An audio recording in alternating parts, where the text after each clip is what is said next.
Back again, Pavy Daily Takes. It's been a very eventful, 48 hours now, I think, since free agency. It's been 40, no, it's been like 24, actually. It's not even 24 yet. I'm doing this at 2:30, so it's been about, 24 hours. Started at 6 p.m. Eastern. So it's been about good, very eventful 24 hours. Hope you guys had a great weekend. I wanted to do this morning, but I was trying to wait until Kawhi signed. But Kawhi is on Kawhi time right now. And Kawhi probably hasn't. Kawhi is doing some Kawhi shit, man. Kawhi gonna sign when he want to sign. So I'm gonna get to all the Kawhi news later on and stuff like that later on. But I do want to go through and break down, some of the things I've seen. Talk about some winners, some losers. Let me actually pull up a list of the free agent signings at the moment, if I can find one. But again, welcome back to Pavy Daily Hot Takes. Thank you guys for all the continued support. The most recent one that I did with my homie Scott was it's been my most listened to one. So yeah, shout out to all y'all. And let's get into it. First off, I want to start with who do I want to start with? I'm going to start with the Suns. I think the Suns have had a great offseason, man. I think that it's a team that not many people are expecting things from. I don't know if the moves that they made makes them a playoff team, but I do think that for the first time in probably a decade, the Suns are heading in the right direction. I love the pickup of Ricky Rubio. I think they've been looking for a point guard for a minute. I think they have Rubio and Tyler Johnson, if I'm not mistaken. I think he's still there as well. I could be wrong. He might have had no, I think he's still there because I think he had a player option, so I think he probably opted into that player option. So you got him, you got Tyler back and Rubio up. Also, you picked up Saric on a draft day trade. You traded away T.J. Warren, but you picked up Saric, and you picked up Aaron Baines. I mean, I like what the Suns are doing, man. I think that Point Devin, the experience, it wasn't bad, but I don't think it went completely as planned. Also, I think Rubio is used to playing with a high usage two guard. I mean, he did play with Donovan for the past 2 years. I think he's used to playing with a high usage two guard, which Booker is. Also, I think it takes some of the pressure off Booker. Like, Booker had a lot on him. Also, he's known to get injured a lot. Like, just little knick-knack injuries. Maybe Rubio can absorb some of that responsibility and keep him a little bit healthier. And also, I love it for Aiden the most. I think that Aiden finally has a point guard who can get him the ball. You can run some pick and rolls with him. And I think that Rubio will make sure Aiden is in the right spots to be as successful as he needs to be. And also, again, I love what they did on draft day with Cam Johnson. I think that eventually Cam Johnson might end up starting before the season is over. Knockdown shooter on the wing, great size, 6'8". So I love what Phoenix did. I think Phoenix had a great day. Also, I think Indiana had an amazing day. They stole Brogdon away from the Bucks. They picked up Jeremy Lamb. They had another. Yeah, they stole Brogdon away. They picked up Jeremy Lamb. I like that. The Collison actually retired, so I like the addition of Brogdon. I mean, now you got Brogdon, you got Miles Turner, you got T.J. Warren, you got Oladipo when he's back and ready and healthy. You got Jeremy Lamb off the bench. I think they signed, what's his name, Eugene Summers to like a 3-year deal. You also had Aaron Holiday there. So I like what Indiana's doing. I think Indiana set himself up to still be a great team in the East. I think they'll still be a top 4, top 5 seed. When Oladipo comes back, hey, man, they might even be able to compete for the conference title. But the team, one team I think helped themselves a lot was Philly, man. Philly, I love how they flipped Jimmy. I think the full trade is I think Josh Richardson ends up in a Sixers uniform, which was huge for me. I love Josh Richardson. I think he was great last year with the Heat. Also, they picked up Horford, which is amazing.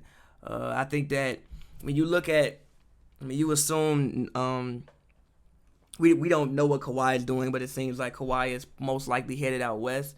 And if Kawhi is headed out west, I think the one player you have to look at that you want to, be able to neutralize is Giannis. And I think that this forces Giannis to go out and get a better game.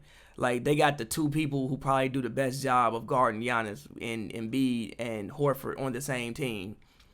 I mean, Kawhi did a great job on him as well, but still, you got two people who do a great job of guarding Giannis on the same team in the same front court. So all that running and spinning it, and I'm a dunk on everybody is not gonna work. Like, period. That's not gonna work. He gonna have to go and get an in between game. He gonna have to go and get a post fade, get a post hook, get some actual moves and work on his actual bag, because they got some guys down there now to really impede your progress, and make it very difficult for you to score. And I think that the defense in Philly is gonna be crazy, man. Like, even just look at the length, in what you have. You have what? Ben Simmons 6'9". You got Josh Richardson 6'6". You got Tobias Harris 6'8". You got Horford 6'10", and Embiid 7'2", and that's just the front line. And then you go to the bench. You got Zaire. You hope he can give you something. I think they had the draft pick from Washington. You hope that he can give you something and actually be on the court as a rookie and not do the normal Sixers tradition of, we draft you and you get hurt for a year. And then also they were able to retain Mike Scott, which I love. And there's still some other deals that they can end up, picking up. I think the Sixers that put themselves in a amazing position to probably end up. I think when you look at it right now, in my humble opinion, they will probably be the favorites in the East. Even still, I think even if Kawhi does come back, I would probably still pick the Sixers to be my favorite in the East. Even when, like, let's say Embiid for whatever reason does have knee troubles, or if he gets sick, like, now we got Horford to put in that center position and we can facilitate and run offense through Horford. Obviously Horford is, I think 32, 33, so he's not who we used to be, but he's still a very quality big man, and he goes back to his natural position of power forward. I think that what most people must remember is that when Horford came into the league, also in his early years with Atlanta, he was a forward. He wasn't a center. I think they had Zaza at center, actually, for some of those years. But he switched to center when Millsap came. And then they ran out Millsap and they ran out Horford. But he came into the league as a power forward. So he goes back to his natural position, the position that he prefers playing. Even you saw in the playoffs, they would start Horford at the 4, and they would start Baines at the 5 sometimes. So he goes back to his more natural position. And look, I think Elton Brand did one hell of a job yesterday. Even flipping Jimmy the way he flipped Jimmy. I even think Miami helped themselves getting rid of some of those contracts, bringing in Jimmy Butler. They got rid of Whiteside today, but they did add I think they added Myers Leonard in that. But still, they got rid of Whiteside. They picked up Jimmy. They finally got, like, the star that Miami has been searching for since pretty much LeBron left. Because you got to think about what happened after Bron left. Bron leaves, Chris Bosh has to retire, and then D Wade's gone within, like, probably 14 months. So, I feel like they finally put themselves in, like, a situation where you hope that, you get Jimmy and you get Jimmy on the contract. You got Jimmy on the max, so you have Jimmy there for the next 4 or 5 years. You hope that not this year, but next year, Jimmy can go out, recruit some guys, and you can start to turn your franchise around and, like, at least be competitive and a threat in the East for the foreseeable future. And you kind of got a guy who like, D Wade and Jimmy are friends. You hope that you can get D Wade involved with the franchise, that he can kind of continue and pass the torch. And also, I think culture-wise, it's like a great fit. Miami is. They're always known for working hard. They have, like, the most fit team in the league. They have the craziest weight training program in the league from like everything I've heard. I think that fits right along the lines of what Jimmy Butler wants to do, and I think that he'll have no issue playing in Miami, and I think that he'll fit the culture really, really well. Also, obviously, the Nets. Like, I hate talking about those big moves like that because, what do I expect from the Nets? Next year, not too much. I think they'll be a competitive team. I think that I love the Garrett Temple pickup. They, still have LeVert. They have Spencer. They should be a 50-win team, 50 to 55-win team. Could possibly go to the conference finals. If not the conference finals, second round. Take somebody 6 or 7. But obviously with the Nets is you wait for KD to come back. KD took, first of all, I'm going to laugh about KD taking literally a Julius Randle contract less to get the hell away from Golden State. Like, that man was not fucking with Golden State no more. Like, he did not want to be there. He even took less than the max to go to the Nets. Like, he was not fucking with Golden State no more. You don't know if that's something from me. Allegedly, he felt, which is like what I went through on my when I did like one of my first hot takes, which is that, well, daily takes, which is that the Warriors, not the players, because the players, the guys you go to battle with every day, they always have different opinions. They, see things differently. You spend more time with those guys than you do anybody. So I don't want to say this about the players. Like, I think Steph and them were great. Draymond had his moments in which he obviously, wasn't the best teammate for KD. But I think all in all, like, I think the players appreciated him, but I don't think the fan base or the organization, until he tore his Achilles, which is also why I like the owner, putting out that thing, is kind of, I side-eyed a little bit, or even Bob Myers like going up there and crying. I kind of side-eyed a little bit, because I don't think the owners and the fan base ever appreciated KD. The organization and the fan base ever appreciated KD the way that they should have. The media didn't. Every time, KD was out, all you heard was, "Are they better without him? Are they better without him?" Well, now you gonna see. He ain't there no more. He ain't coming back. So now you gonna see if the Warriors are better without KD, and we gonna see how it turns out. But for the Nets, I mean, obviously they probably had the best day yesterday. I mean, you add KD, you add Kyrie, and you get DeAndre Jordan on like a pretty decent contract. I think that, DJ's not a bad player. DJ upped his free throw percentage a lot last year, which helps you keep him on the floor. Also, now Jared Allen can go back to the bench, and with Jared Allen going back to the bench, like, you pretty much got two elite rim protectors in your lineup. So even if KD does lose a step defensively, even if Kyrie, LeVert, and Spencer get beat, now you got Allen and you got DJ back there that I could shade you, to a side, and you always know that help is on the way.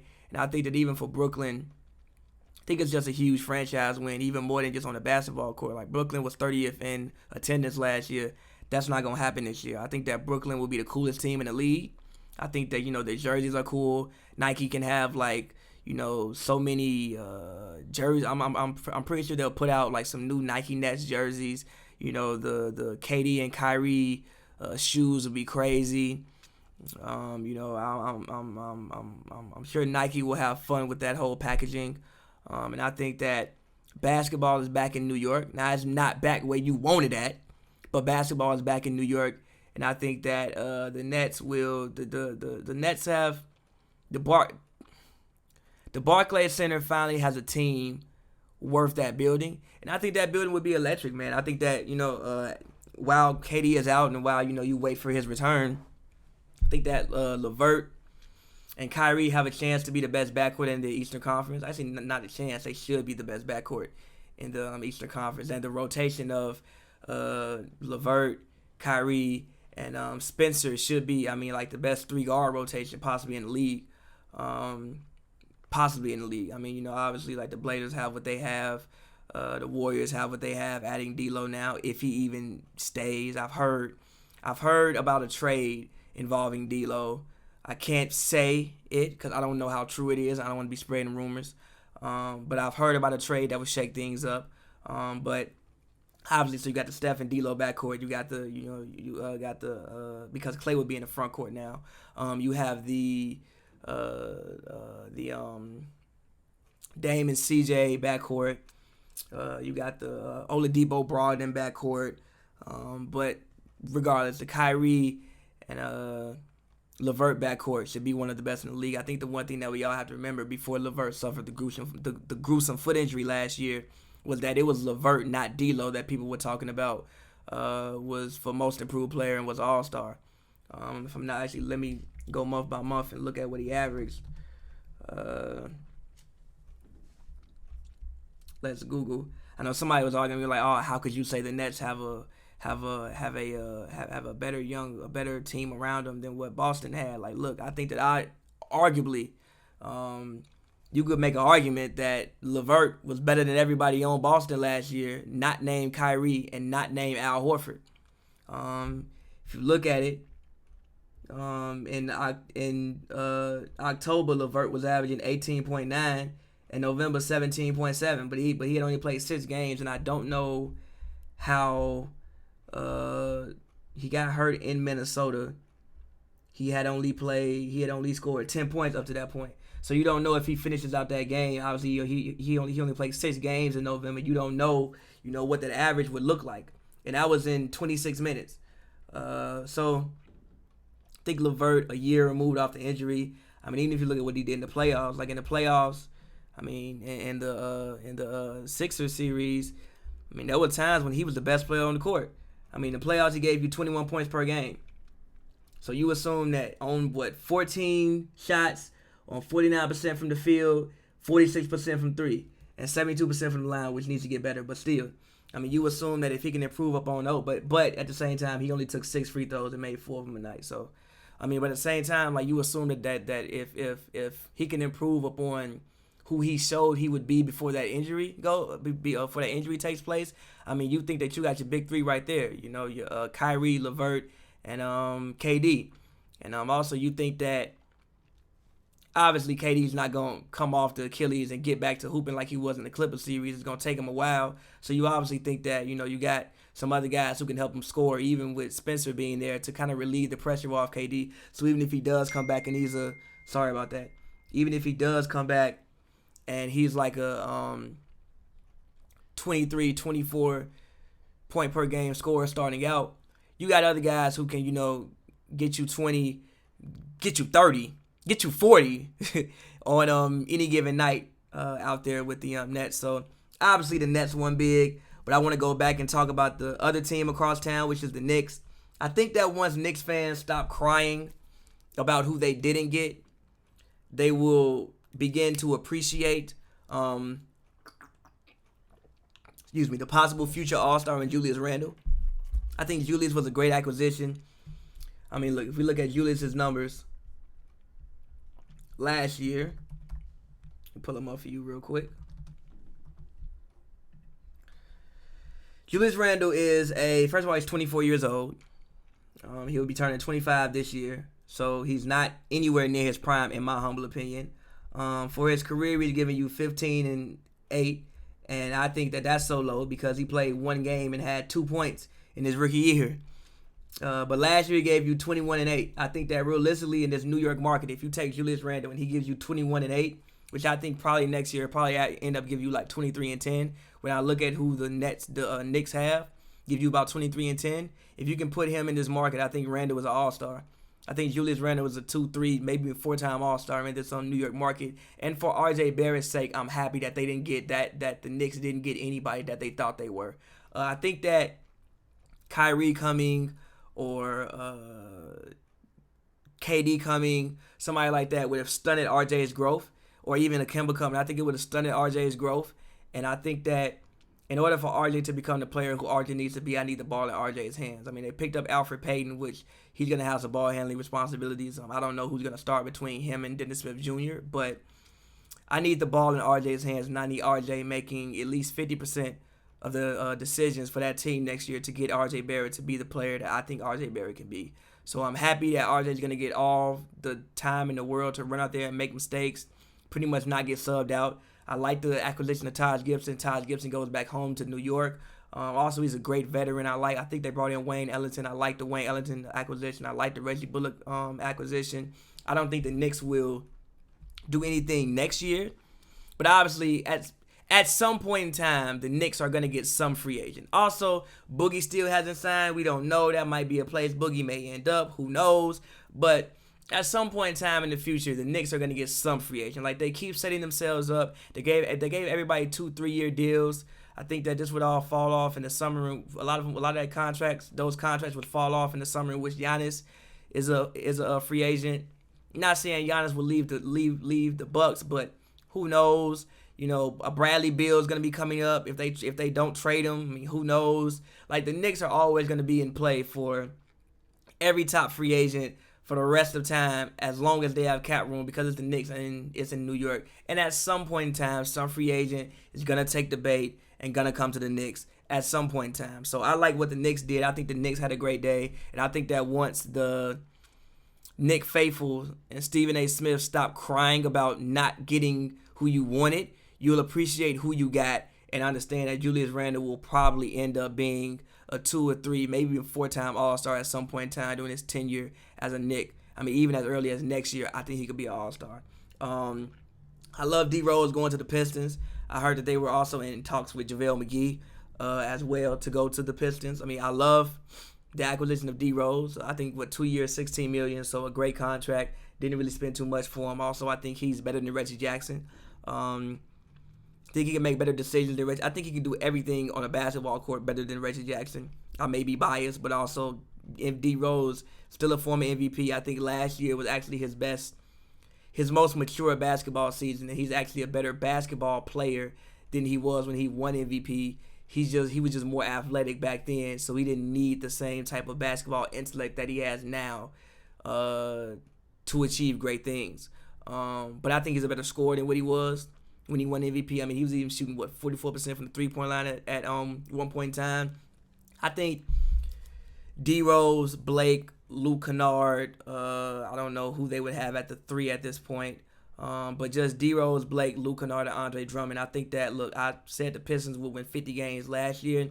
I still think the 50-game mark is in play as long as everybody can stay healthy. I think that the Pistons did themselves a great service by picking up D Rose. Also, D Rose isn't too far away from home.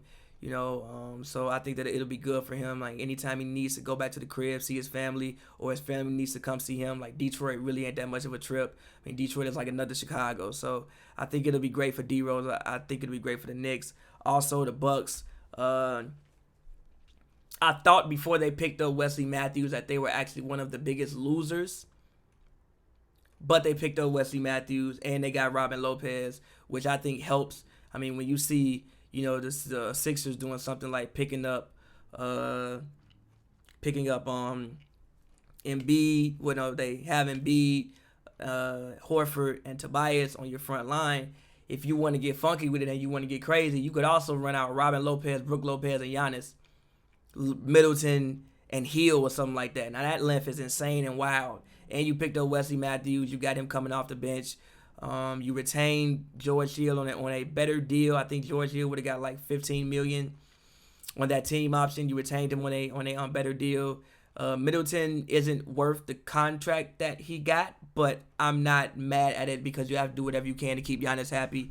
So I think that obviously probably again the Bucks and Sixers probably be the top 2 teams in the conference, but I think that the Wesley Matthews addition, in my mind, kind of saved free agency for the Bucks. The only team that I'm looking at when I look at things that happen, and there's like more stuff to get into as well. Like, I'm not even halfway through breaking things down.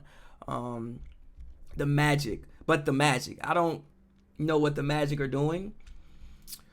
Signing Al-Farouq Aminu, like, the contract isn't bad, so I don't mind the contract, but I'm just not quite sure as in what the point of that was. You have Jonathan Isaac. You have Mo Bamba. You have Aaron Gordon, Terrence Ross. You have a lot of people in that 3 position or that 4 position. I mean, he's probably going to end up playing more of the 4. So I don't know, like, are you trading Aaron Gordon? Are you getting rid of Isaac? Are you, like, what are you doing? If you're trading, and you just signed Vucevic back. So, like, I don't really know what direction Orlando is going in by bringing in Al-Farouq Aminu. I don't really know what the point of that was.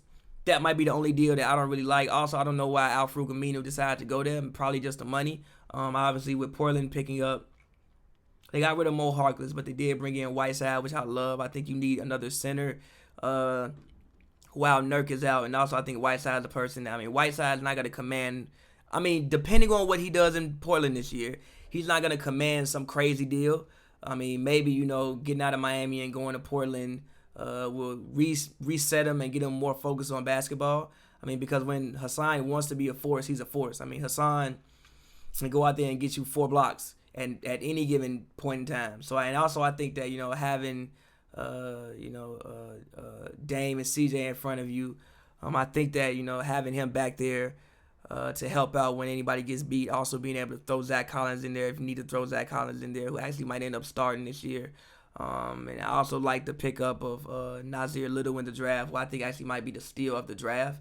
Like, he could probably end up all rookie first team or all rookie, maybe not all rookie first team, but all rookie second team for sure. So So I like Whiteside for Portland, but I don't really like Aminu for the Magic. I don't know why he chose to go there. I think he probably could have picked a better destination for himself. But I think he saw the money and just wanted to just run with it and take it, and you'll figure out the rest when you get there, and as opposed to if you're staying there. Also, the Jazz, I think, did themselves a huge favor picking up more offense with Bogdanovich. And you pick up Mike Conley. Arguably, right. And you lost favorites, but you pick up Ed Davis. I think arguably the Jazz might have the best team in the West right now. Obviously, the Warriors picked up D'Lo, and I'm gonna break that down next. But when I look at what the Jazz have done, I think you fix your offensive problem and you still have a very elite defense. I think that now you take less pressure off Donovan. Donovan doesn't need to chuck up 30 shots anymore. He can pick his spots a lot better now that he has Bogdanovich, who was a guy who can legitimately get you 30 on any given night, and you have Mike Conley, who's another guy who can possibly get you 30 on any given night. Both being very solid defenders. Also, you pick up Ed Davis, who I love for the Nets, so you kind of replace what you lost in Derek Favors. And again, I love what the Jazz did. I think that, when I look at the West, like I said, realistically, they might be the best team in the West. Who knows? But the Warriors, they made a sign and trade. They got rid of Iggy. They shipped Iggy to Memphis, which is hilarious. Which I don't expect Iggy to stay in Memphis. I would assume he would get bought out, and if he gets bought out, I would like for the Lakers or the Rockets to pick Iggy up. But look. Again, granted, I've heard that there might be a deal in place. I don't know. I can't speak on what the deal is, but just know it would be something that would shake the league up a lot. But let's just say that D'Lo goes into the season a Warrior. It'll be great to watch a Steph Curry and D'Angelo Russell backcourt, but at the same time, like, defensively, they might score 100 points a night, but they might give up 100 points a night. I think that, when you got to guard the likes of James Harden, you got to guard Dame and CJ, you got to guard even like the Jazz backcourt, you got to guard, who else? Russell Westbrook, you got to guard, who else in the West? Devin Booker. Obviously, you're not gonna see them down the stretch in the playoffs, but you got to guard Devin Booker. You got to guard, the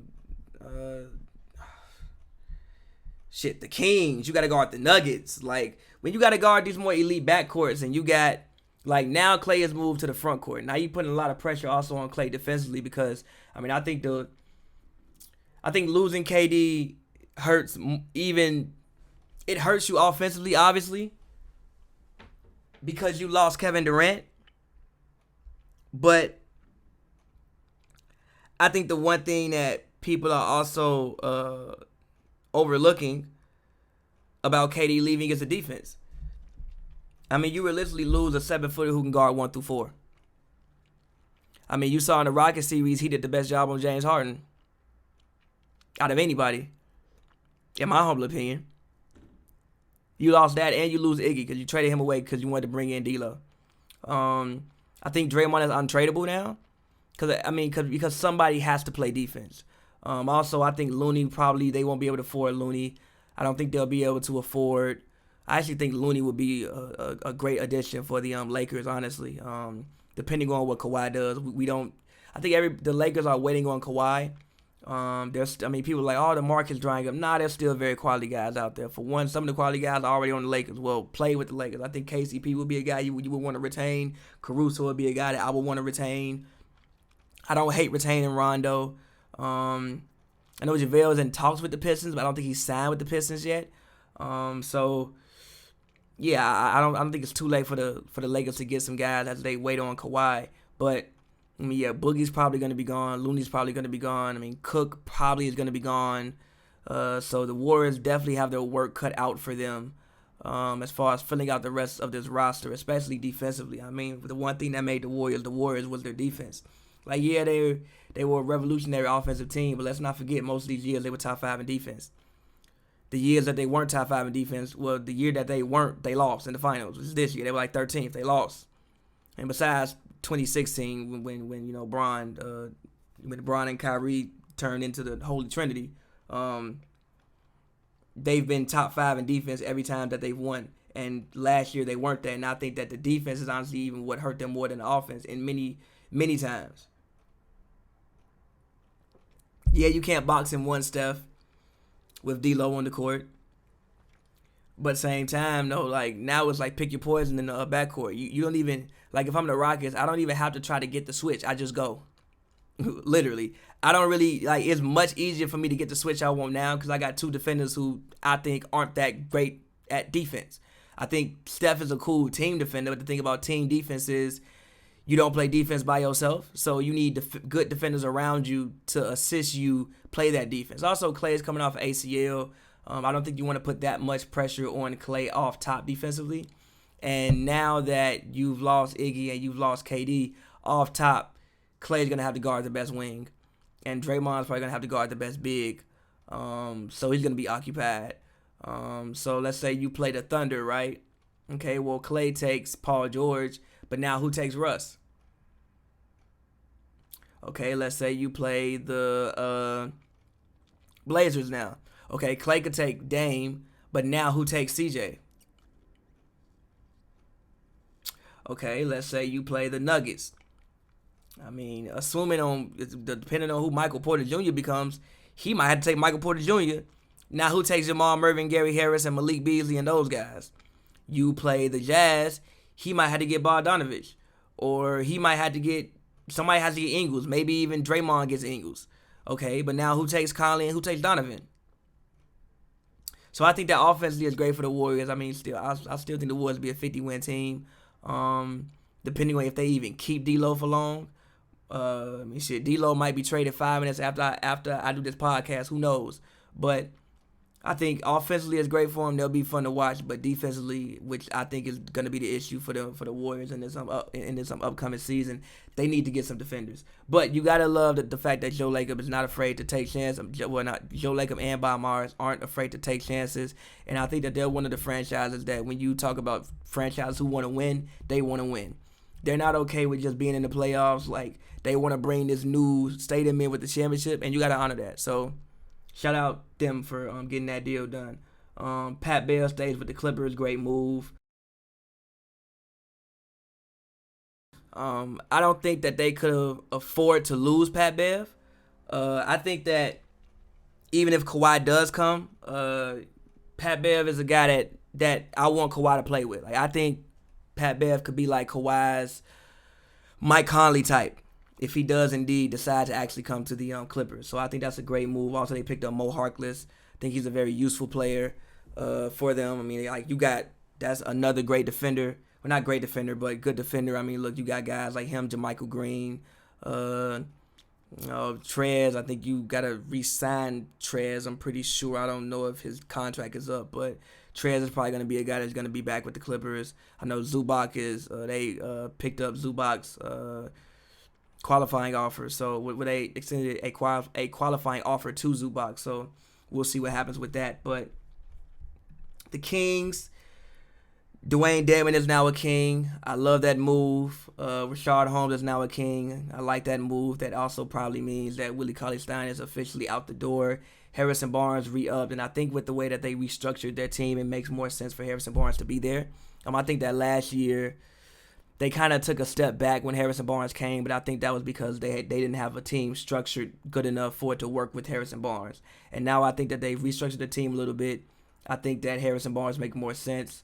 I actually like the front line of Dwayne Dedmon and Marvin Bagley. Like, both of those guys can stretch out, which gives a lot of driving lanes for De'Aaron Fox to penetrate and have his way with who he wants to pick passing it to. And I also like Ariza as like a vet for the Kings. I think that that's a good move for them.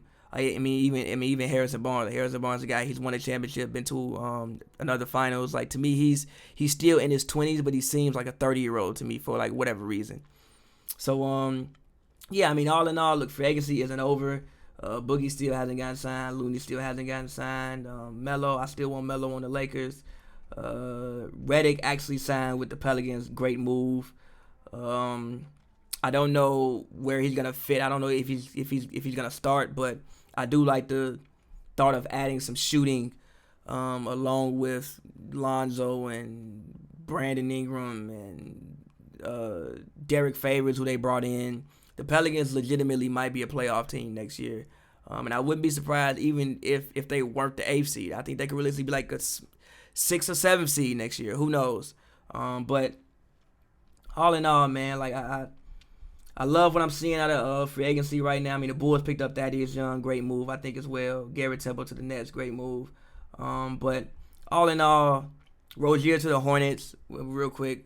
Kemba to the Celtics, and they also picked up Enes Kanter. I like Kemba to the Celtics. I think that actually Kemba will have a more successful Celtics career than what Kyrie had. Reason being is not because he's better than Kyrie, but because of the fact that I think Danny Ainge will feel more comfortable building around Kemba because you have him here for 4 years. Also, you kind of like get rid of some people like Morris. I don't know if he's coming back, but he's not there. Horford won't be handling the ball anymore. He's not there anymore.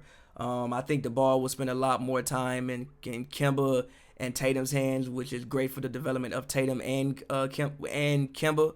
I think it's great for the development of Tatum, and it's helpful to Kemba. I think Kemba might come in and give you like 26 a night next year, while Tatum comes in and gives you like 8, 19, or maybe even 20 next year. And I think Hayward, a year off the injury, will be a little bit better as well. I don't think they'll have some of the expectations that they had this year. I think next year, you just think after like the disappointing year that Boston has had next year, I think they'll have the season that they should have had, that people thought they were going to have next year. Well, last year, this year. I think this year would be the year that they win like 54 games and can make a deep playoff push. But they do need to shore up their front line. I know they picked up Kanter, but that doesn't really help you defensively. And I think losing Horford, you lose a lot defensively. So they do need to get a backup big or a starting big that you feel more comfortable with when it's time to play some defense. But all in, and Rozier with the Hornets, great move. I think that Rozier is a guy who can average 18 with the Hornets. They're going to lose a lot of games, but if this young core gels, like if Malik Monk can take that step, if Miles Bridges can take that step, Frank Kaminsky is actually with the Suns now, which I also think is a good move for Phoenix, which is why I like the offseason Phoenix is having. But if Batum can stay healthy, I don't think that they'll win many games, but I think that Charlotte can plant the seeds to have a decent team in the future. Again, I think that Rozier, it's a good pickup for the Hornets.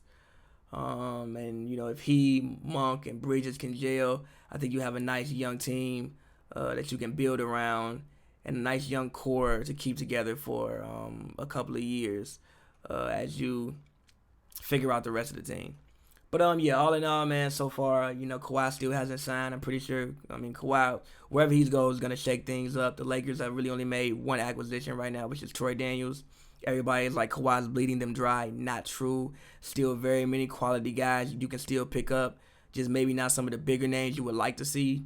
But also the buyout market is going to be crazy. I don't think Iggy's going to stay with Memphis. They're probably going to buy him out. He'll end up somewhere again. I would like to see him with the Lakers or with the Rockets. But all in all, I think I can't really say any team didn't help themselves besides the Magic. But also Mike Muscala went to the Thunder. I hope he can shoot better than what he shot in L.A., but I think that's a decent move for the Thunder to get you another stretch. To get you a stretch big. Hopefully he can be what Patrick Patterson was supposed to be for you. But I'll be back tomorrow. Pavy's Daily Takes. Again, hopefully, Kawhi has a team then. But all in all, great first 24 hours of free agency. And talk to you guys tomorrow.